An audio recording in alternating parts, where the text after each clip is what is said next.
This is the solutions to your guided instruction. Again, hopefully you've got that done and you got a chance to kind of think through it. So now what I want to do is go ahead and answer those 3 questions for you and then give you some extra practice on graphing, because we need to make sure again that we practice this stuff and have some knowledge floating in our heads that goes beyond the typical stuff. Identifying the key X here, you should have identified A, B, and C. A should have been the value of 3, B should have been negative 30, and C should have been 4. The formula to identify the key X is X equals negative B over 2A, which means that we should have did a positive 30 divided by 2 times 3, which is 30 over 6, or 5. And then from there, we should have put 5 in the center and surrounded it with the other numbers that go there. Again, from there you have to have your calculator skill to kind of know how to steal it. So 3 times 3 squared minus 30 times 3 plus 4 gave me negative 59. Stealing that again, turning that into a 4, gave me negative 68. Stealing that again, turning it into a 5, negative 71.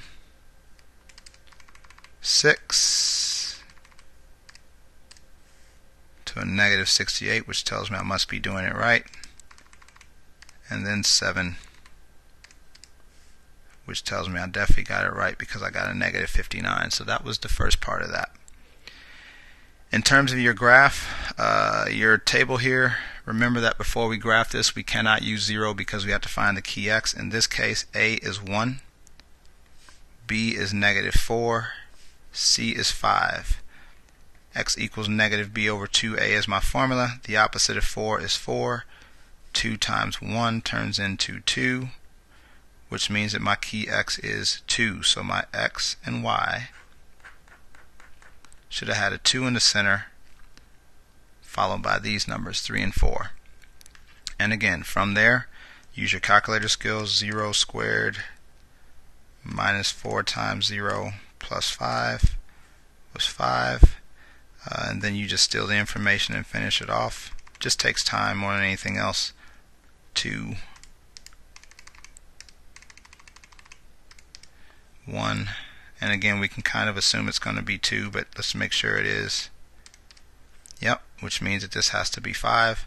And so when you do that actual graph, which we're going to do down here, 0, 5, 1, 2, 3, 4, 5 here, 1, 2 would be about here, 2, 1 about there, 3, 2 is here, 4, 5 is here. Your graph should have been somewhere in this location looking like a U, because again, this is a U-shaped graph, and that's what you should have ended up with. And then the third question on this was about the graphing calculator to identify the vertex. So you should have done your y equals, you should have typed this in as 6x squared plus 10x minus 4 and graphed it. That was the first step. Second step is we want to know where this vertex is. So you want to trace it or calculate it. So you hit second trace, and because this graph opens this way, that's a minimum that we're looking for. And again, you want something on the left side, so make sure that X, that little tracer thing, is on the left side of that part. Hit enter. Then you want to pick something on the right side. Again, doesn't matter where, just make sure you're on the right side of the vertex. And then you hit enter again, and you end up with about negative 0.83 comma negative 8.17 based off of what's there. And that will come in handy later. Again, you just want to make sure you understand how to use your calculator to do that work. And as long as you saw that in your calculator at some point, or you did it just now, that means you at least have the idea understood of what's going on. So now let's use our heads for some extra practice. Again, this question here is a very basic question for me because I'm going to use our common sense. Again, this is not going to be with the graphing calculator. This is pure common sense that we're going to match the function with the graph. From what I remember before, this is a weird graph to me because it has an x there, so I'm going to ignore this. Let's go back to what we did before. X squared minus 6 had no x, and from what I remembered, this moved it 6 down, and this should be opening up. So look for a graph where it's on the axis and it moves 6 down, which is this one, opening up. That should be D. Same thing here. No X term here, so this should have moved 6 up because there's no X, and this should be opening down. So moving 6 up, opening down is this one. Notice 1, 2, 3, 4, 5, 6. It's opening down. This is graph B. So it brings us to the last ones, A and C. And I think you can figure out which one's which from this, because this negative in front tells me this should be opening down. And because out of these two, only one of these opens down, it is C. And this has to therefore be A because it's opening up. You can check that on your graphing calculator if you like, but again, the key thing is as long as there's no X, then it should be on the axis. That's what we learned the first day. And what we learned in all the days is, based off of what's left over, this negative and positive tells me that it opens up or opens down. Alright? Let's do 2 graphs before we get ready to get out of here, or get ready to get started, or actually get ready to get out of here. I guess this is the extra practice. Here, again, the first thing you want to do is identify A, B, and C. A is 1, B is 4, C is negative 5. We don't really use C until later, but it will come up, so you do want to work on identifying all 3. The formula for this is negative B over 2A.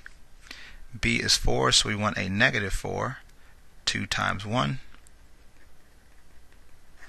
Which means that my key X is negative 2. Again, the only way you get credit on this thing is to put your numbers in the chart.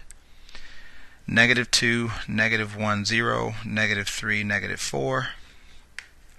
Getting this into here, we have 0 first. I'm sorry, we don't want that. 0 squared plus 4 times 0 minus 5 is negative 5. Because negative 1 takes up 2 slots, I'll show you how to do that later, but not right now. We just have to type it in again. So negative 1 squared plus 4 times negative 1 minus 5, which gives me negative 8. Now I can turn this into negative 2, which is negative 9. I should get a negative 8 here as I turn this into negative 3. I do, which tells me this has to be negative 5 because those match.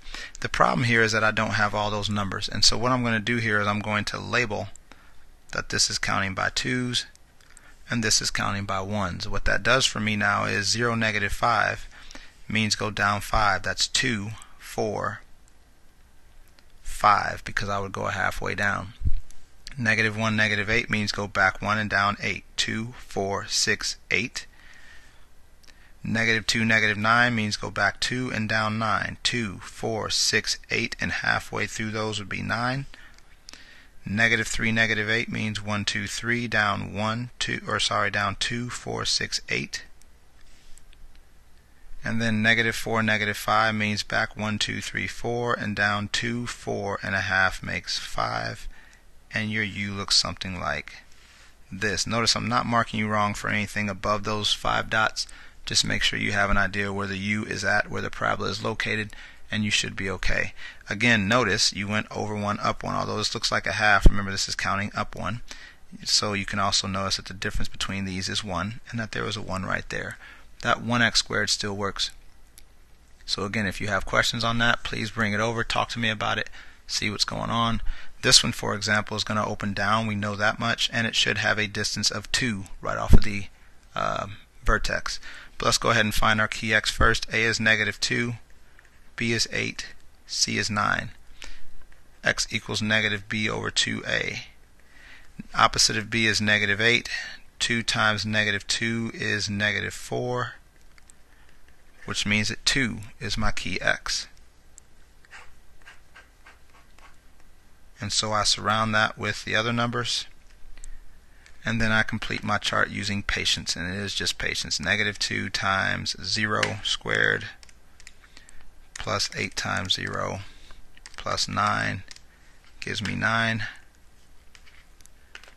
Turn all those into 1's. I get 15. That's not good. I guess that is happening. Turn those 1s into 2s, and I get 17. 2s into 3s should match now. 15, which means since those two match, you can assume that's a 9.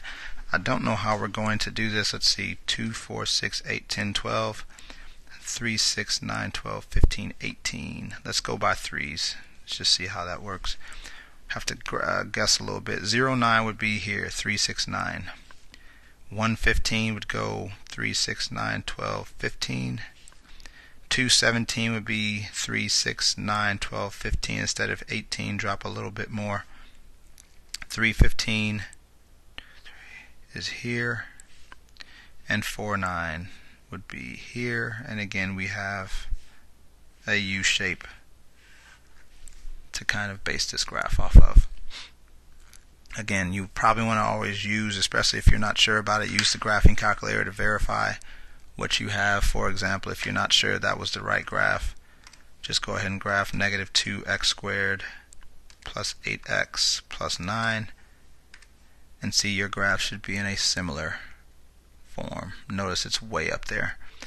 So again, that's what tells me that I know I went way up to that was 17, I think, and remember that this stops at 10. So everything's where it needs to be. Again, hopefully you got something out of this. Remember some information from it, and remember that in order to get better at something, you have to kind of practice it.